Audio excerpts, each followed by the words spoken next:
Shalom, salam sejahtera bagi saudara dan saudariku yang terkasih dalam Tuhan kita Yesus Kristus. Marilah kita kembali memberikan waktu dan membuka hati kita bagi kebenaran firman berbicara.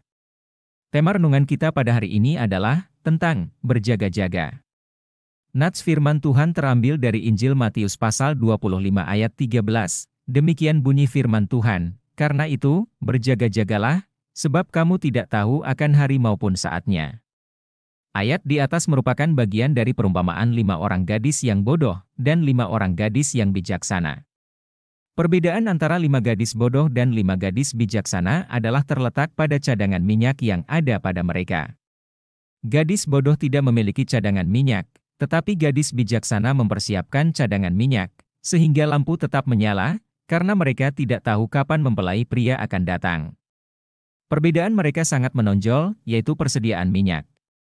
Tetapi mereka memiliki masalah yang sama, yaitu godaan mengantuk.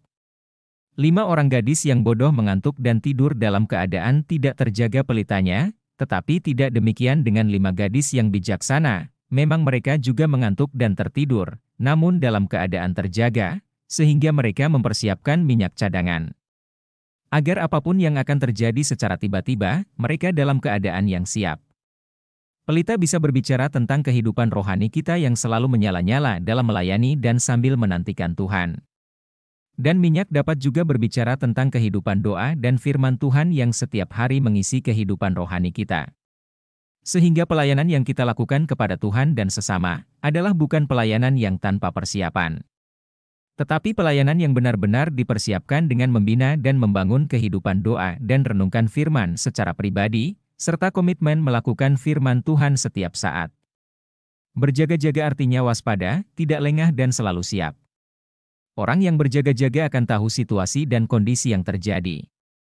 Seorang prajurit yang berjaga-jaga akan tahu kalau ada musuh yang datang. Seorang penjaga menara mercusuar yang berjaga-jaga akan selalu memperhatikan ke laut bila ada kapal yang mendekat. Mereka akan memberi tanda sehingga kapal tersebut tahu ada daratan dan harus berhati-hati supaya tidak menabrak. Berjaga-jaga sangatlah penting karena berhubungan dengan keselamatan, baik pribadi maupun orang banyak. Musuh akan mudah masuk ketika kita tidak berjaga-jaga. Berjaga-jaga berhubungan dengan waktu Tuhan, untuk membawa kita ke dalam janji dan berkat-Nya. Kita tidak tahu kapan waktunya musuh atau iblis menyerang, atau kapan mempelai akan datang untuk membawa kita ke dalam pesta perjamuan. Firman Tuhan berkata di dalam kitab Wahyu pasal 16 ayat 15, demikian bunyi firman Tuhan, lihatlah, aku datang seperti pencuri.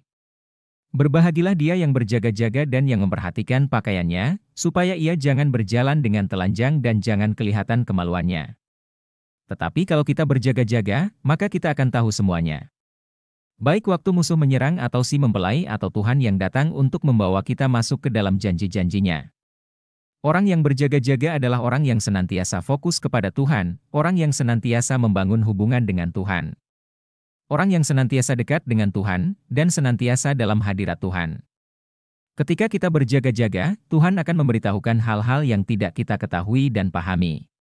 Seperti yang dikatakan oleh Tuhan kepada Yeremia, di dalam pasal 33 ayat 3, firman Tuhan berbunyi, berseruhlah kepadaku, maka aku akan menjawab engkau dan akan memberitahukan kepadamu hal-hal yang besar dan yang tidak terpahami, yakni hal-hal yang tidak kau ketahui. Demikian renungan firman Tuhan pada hari ini. Berbahagilah orang yang mendengar, membaca dan merenungkan, serta mengerti dan melakukan firman Tuhan dalam kehidupannya setiap hari. Maka kita akan berbahagia olehnya.